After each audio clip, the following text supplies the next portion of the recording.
Serangan yang diluncurkan Israel ke Gaza kian membabi buta. Bahkan pada Kamis 9 November 2023, Israel juga menyerang area rumah sakit Indonesia di wilayah utara Gaza. Sebanyak 11 rudal menghantam wilayah tersebut hingga membuat ribuan pengungsi kocar-kacir. Dilansir dari Kompas, hal itu diungkapkan oleh Direktur Rumah Sakit Indonesia di Gaza, Atef Kalaut, saat diwawancarai Al Jazeera. Atef mengatakan sebagian rumah sakit hancur akibat serangan tersebut.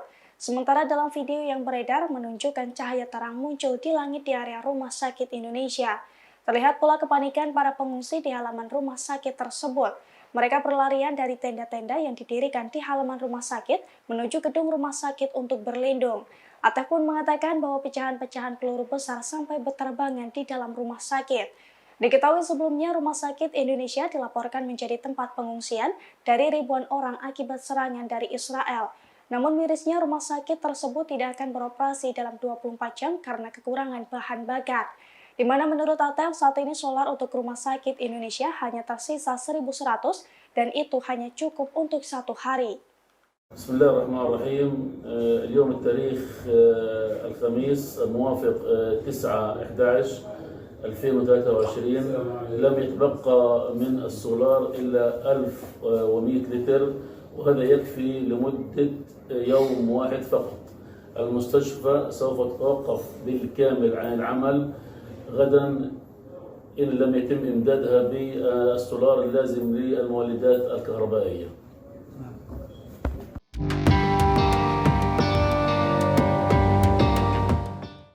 Israel kembali kecolongan pada Kamis 9 November 2023 sore. Sebuah pesawat tak berawak menghantam sekolahan di Eilat dan meledak dengan dahsyat. Akibat serangan tersebut, gedung sekolah hancur dan 1 orang dilaporkan terluka.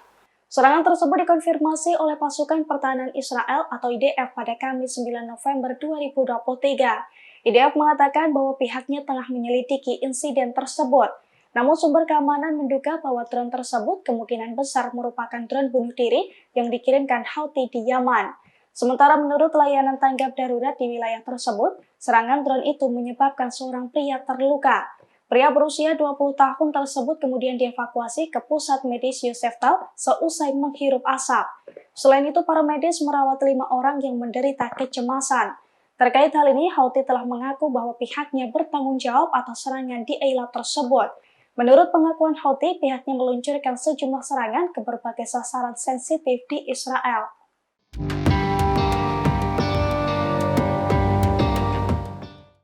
Hizbullah kembali meluncurkan serangan di perbatasan Lebanon. Pasukan tersebut menembakkan rudal kornet dan menghantam 2 tentara Israel yang tengah berjalan.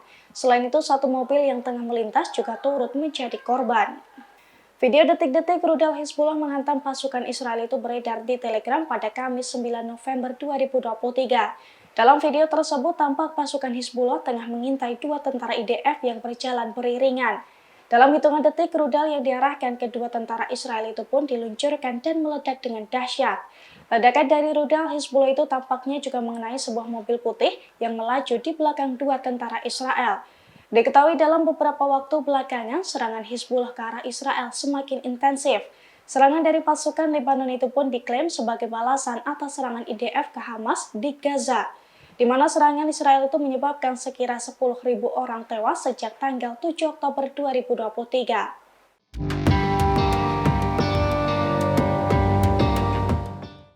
Brigade Al-Quds kembali menargetkan serangannya kepada pasukan Israel.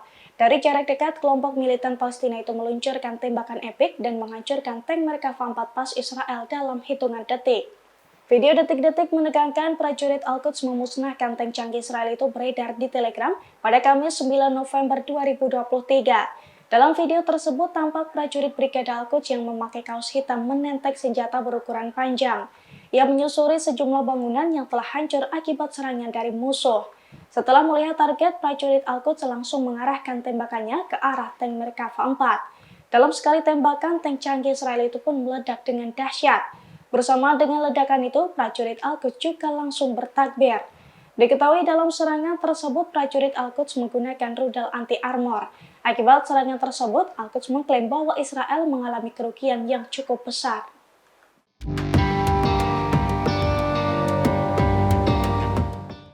Kelompok Hamas berhasil menangkap sejumlah pasukan perbatasan Israel yang mengaku Arab dengan menggunakan taktik cerdik.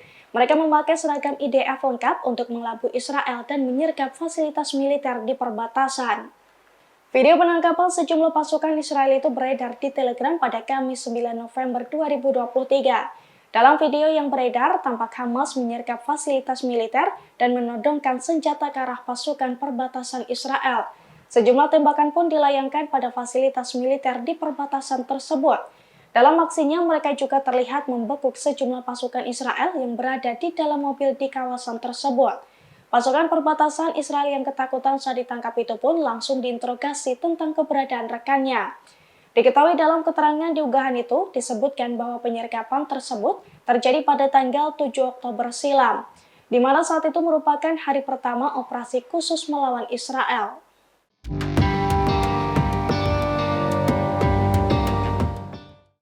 Presiden Palestina Mahmud Abbas dinilai mengabaikan perang yang terjadi antara Israel dan Hamas di Gaza.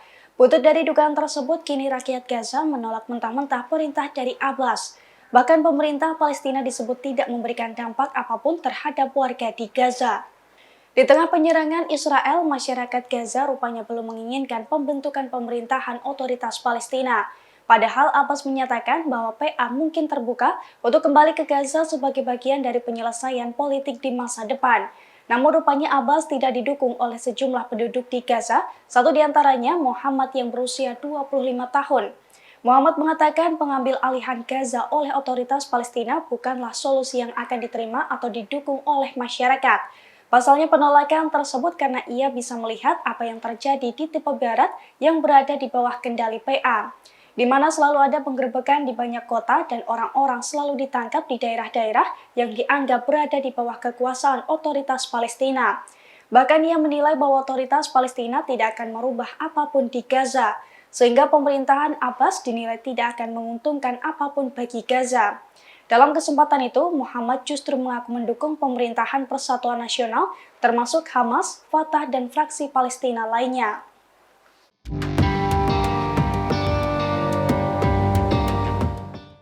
Bentrokan kembali terjadi antara kelompok Hamas dan pasukan pertahanan Israel atau IDF di tepi barat. Dalam bentrokan tersebut, seorang yang mengenakan seragam medis sempat merebut senjata IDF dan tergopoh-gopoh menyerahkannya ke Hamas. Video detik-detik seorang tenaga medis mengambil senjata IDF itu beredar di Telegram pada Kamis 9 November 2023. Dalam video tersebut, tampak situasi di tepi barat memanas dan baku tembak terjadi antara dua kelompok yang diduga Hamas dan IDF tersebut. Terlihat pula seseorang pasukan Israel tergeletak seusai tertembak.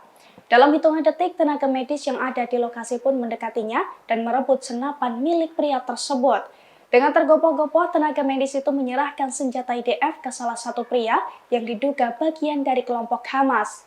Senjata itu pun langsung dipakai untuk menyerang pasukan IDF lainnya yang berada di lokasi. Sementara tenaga medis tersebut tampak menunduk dan berlindung dari serangan IDF. Dilansir dari Al Jazeera, baku tembak di tepi barat itu mengakibatkan sebanyak 10 warga Palestina tewas dan 20 lainnya terluka. I was a soldier in the IDF, probably the only person with a Palestinian flag, and Israel kembali dihianati oleh militernya sendiri. Liv Manson yang sempat menjadi tentara di pasukan pertahanan Israel atau IDF tersebut kini membela Palestina. Bahkan ia menyebut bahwa Israel dijalankan oleh seorang mafia.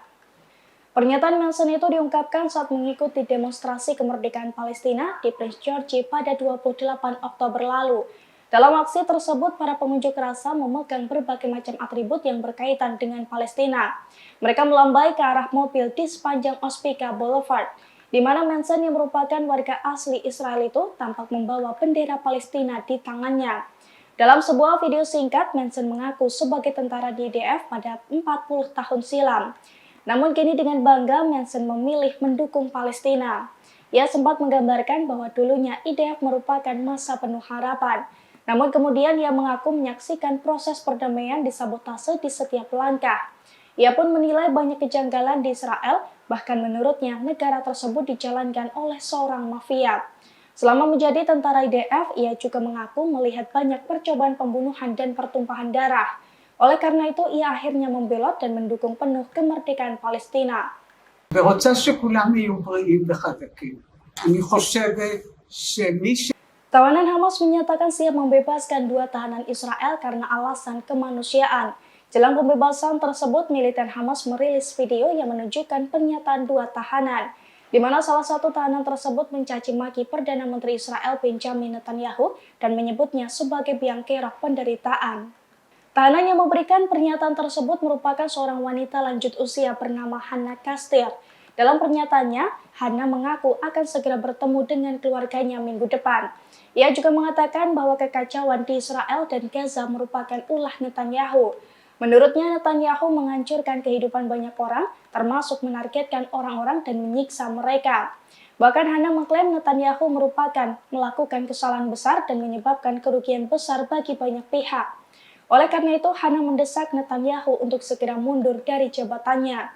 Setelah mengungkapkan kekesalannya, Hannah justru memuji militan Hamas. Pasalnya, militan Hamas memperlakukan para sandera dengan sangat baik. גם בארץ וגם בעולם, והגיע הזמן ביבי שתלך הביתה. לוחמי הג'יהאד עשו את הכל שנהיה בריאים. היה בסדר, אנשים התנהגו בסדר גמור, מבחינה בריאותית, מבחינת אוכל, מבחינת לישון בחדר שינה, והכל התנהל כרגיל. סך הכל התנהגו אלינו מאוד יפה. אני מבקשת מממשלת ישראל שתעשה הסכמים ברורים ונחזור הביתה בשפיות, בבריאות ובאחווה.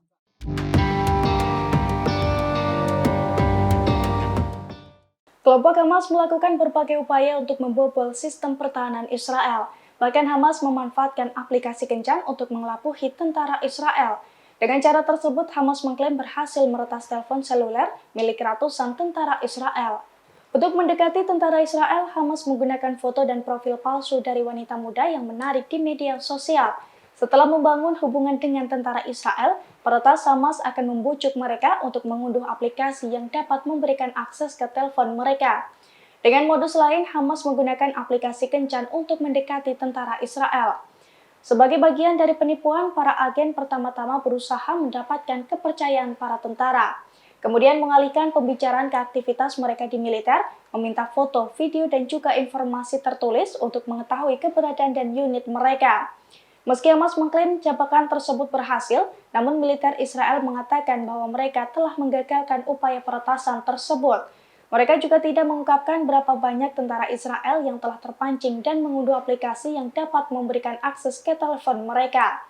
Download Tribun X sekarang, menghadirkan lokal menjadi Indonesia.